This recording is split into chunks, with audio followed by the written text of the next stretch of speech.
అందరికీ. నా పేరు నిత్య సంతోషి. నేను కాలేజ్లో మ్యాక్సిమం అందరికీ తెలిసే ఉంటాను. ప్రతి పర్ఫార్మెన్స్కి సోల్ క్లాసికల్ డ్యాన్స్తో వస్తూ ఉంటాను. సో వెరీ ఫస్ట్ టైం నేను కాలేజ్కి వచ్చినప్పుడు మీరు రీల్స్లో చూస్తూ ఉంటారు కదా, ఆ ఒక్కరోజు ఏదో పక్కన కూర్చోకుండా ఉండాల్సింది నా 4 ఏళ్ళ జీవితం బాగుండేదని. అట్లా నేను కూర్చున్న ఏదో రమ్య.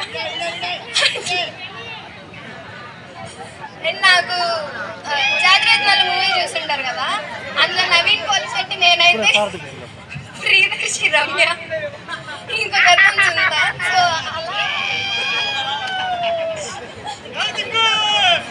సో అలా ఫస్ట్ ఇయర్ మొత్తం మా ముగ్గురు మధ్య గుడిగుడు గుంజం గుళ్ళరాగం అయిపోయింది. ఇంకా సెకండ్ ఇయర్కి వచ్చిన తర్వాత అనిపించింది మాకు అట్లా అందరితో కలిసి ఉండాలి, అప్పుడే మనకి కూడా అన్నీ తెలుస్తాయని. సో ఆ తర్వాత క్లాస్లో అందరితో కలవడం, నెక్స్ట్ ప్రాజెక్ట్స్, ఇంటర్న్షిప్స్ అని మొత్తం మేము నేర్చుకోవడం. నిజంగా స్వరూపన్న చెప్పినట్టు ఒకనొక సిచ్యువేషన్లో ఫ్యాకల్టీ కూడా లేని టైంలో మేమే సబ్జెక్ట్స్ తీసుకొని మేమే సెమినార్స్ ఇచ్చేవాళ్ళం. సో మాకు ఆ కరేజ్ ఎక్కడి నుంచి వచ్చిందంటే, ఫస్ట్ ఇయర్లో మా హెచ్ఓడి సార్ వాసు సార్ ఉన్నారు. ఆయన నిజంగా మమ్మల్ని ఎంతలాగా గైడ్ చేశారంటే, మీకేం తక్కువ అమ్మ, మీరు నేర్చుకోండి అని. ఈవెన్ ఆయనకి మేము ఏదన్నా డౌట్ అడిగేది ఆయనకు తెలియకపోతే ఆయన కూడా నేర్చుకొని వచ్చేవాళ్ళు. సో మేము స్టాఫ్ రూమ్కి వెళ్ళి చూస్తూ ఉండేవాళ్ళం కదా, ప్రతిరోజు ఏదో ఒకటి రాస్తూ ఉండేవాళ్ళు. ఏంటి సార్ రాసుకుంటున్నారంటే, మీకు చెప్పడానికి మీరు ఎలాంటి డౌట్స్ అడుగుతారు అని మేము ముందే ఎక్స్పెక్ట్ చేసి నేను నేర్చుకుంటున్నానని చెప్తారు. సో నెక్స్ట్ మన second year HOD ma'am, second year నుంచి మేము మా సిఎస్సి డిపార్ట్మెంట్ హెచ్ఓడి మ్యామ్ నిజంగా చాలా సపోర్ట్ చేశారు మమ్మల్ని.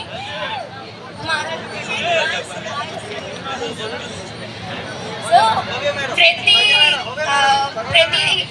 ఐ మీన్ ఇప్పటి వరకు అందరు సిఎస్సి డిపార్ట్మెంట్కి హెచ్ఓడీస్ అందరూ జెంట్సే. For the first time lady boss వచ్చారు మాకు. లేడీ టైగర్ ఒక మాట చెప్పాలంటే,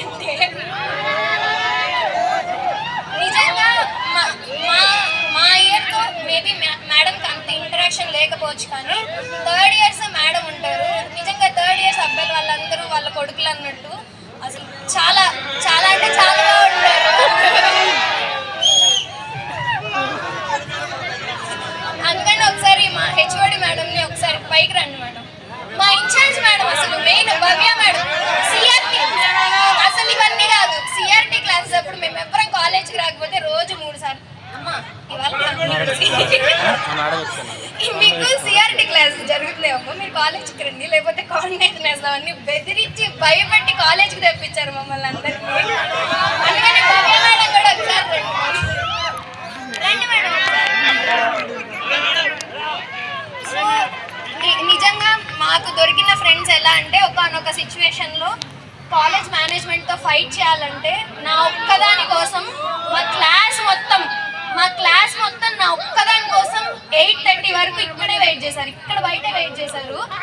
ఆ మూమెంట్లో అనిపించింది నాకు నిజంగా బీటెక్లో దొరికిన ఫ్రెండ్స్ అందరు కానీ అసలు like they become my family అన్నమాట. నిజంగా ఆ రోజు వాళ్ళందరూ అలా ఉండుండకపోతే నేను నా 4-1 సెమిస్టర్ రాసి ఉండేదాన్నే కాదు. అసలు మెయిన్ మా సిఆర్, అసలు మా నాగశ్రీ సిఆర్, మా స్వరూప్ సిఆర్ మామూలుగా కాదు, మాకు చాలా సపోర్ట్ చేశారు. నిజంగా ఆ పర్టికులర్ సిచ్యువేషన్లో వాళ్ళందరూ సపోర్ట్ చేసి అక్కడ ఉండుండకపోతే నిజంగా నేను 4-1 సెమిస్టర్ అసలు రాసేదాన్ని కాదు. ప్రతి ఒక్కళ్ళు ఏం చెప్పారంటే, చదివే పిల్లవే కదా సప్లీ రాసుకో అని చెప్తే ఆ రోజు నేను ఎలా ఏడ్చానో నా ఒక్కదానికే తెలుసు, ఇక్కడ ఉన్న వాళ్ళందరికీ తెలుసు. నాకు నిజంగా ఇక్కడ ఉన్న ప్రతి ఒక్కళ్ళు ఒక్కొక్కటి ఆల్టర్నేట్స్ చెప్తా ఉన్నారు నా హాల్ టికెట్ రావడం కోసం. అది మాత్రం నా లైఫ్లో నేను మర్చిపోలేని మూమెంట్. ఇక్కడ కాదు, ఏ స్టేజ్ మీదకి వెళ్ళైనా సరే నీ లైఫ్లో నువ్వు ఎక్కడి నుంచి నీ చేంజ్ స్టార్ట్ అయింది అని చెప్తే 4-1 సెమిస్టర్ ఎగ్జామ్స్, ఆ హాల్ టికెట్ టైం నాకు నిజంగా అది నా లైఫ్లో నేను అసలు మర్చిపోలేని మూమెంట్ అనమాట. నా లైఫ్ ఎలా అయిపోయిందంటే, before that incident and after that incident లాగా అయిపోయింది. సో నిజంగా నాకు ఇంతకన్నా మంచి స్టేజ్ దొరకదేమో. మీ అందరికీ థ్యాంక్ యూ, నా కోసం ఆ రోజు ఫైట్ చేసి నాకు హాల్ టికెట్ వచ్చేలా చేసినందుకు మీ అందరికీ చాలా చాలా చాలా థ్యాంక్స్. ఎస్పెషల్లీ కార్తికేయ, ఎందుకంటే ఆ రోజు నేను, మా మమ్మీ, అజయ్ సార్ మేము ముగ్గురుమే నైట్ టైం 11:30 శేషాద్రికి ఎక్కినప్పుడు కార్తికేయ అన్న మాతో వచ్చాడు. వచ్చి అక్కడ మొత్తం అన్నీ చూసుకున్నాడు. అజయ్ తర్వాత తిరగడం కానీ అసలు జిరాక్స్కి కానీ మొత్తం చూసుకున్నాడు. నిజంగా అందరికీ ఇక్కడ ఉన్న ప్రతి ఒక్కరికి నా కోసం ఆ రోజు నిజంగా అందరు చాలా ఫైట్ చేశారు నా ఒక్కదాని కోసం. లిటరల్లీ 8:30 వరకు అనుకుంటా ప్రిన్సిపల్ సార్ అయితే వెళ్ళిపోండి, మీకు ఇష్యూకి సంబంధం లేదు వెళ్ళండి అని, లేట్ అయిపోతుంది కదా అందుకని ఆయన అంత బాగా అరిచినా కూడా లేదు సార్ మా ఫ్రెండ్కి మేము హాల్ టికెట్ వచ్చే వే చూసేదాకా మేము ఇక్కడి నుంచి కదలమని చెప్పారు. నిజంగా మీ అందరికీ thank you very much. Next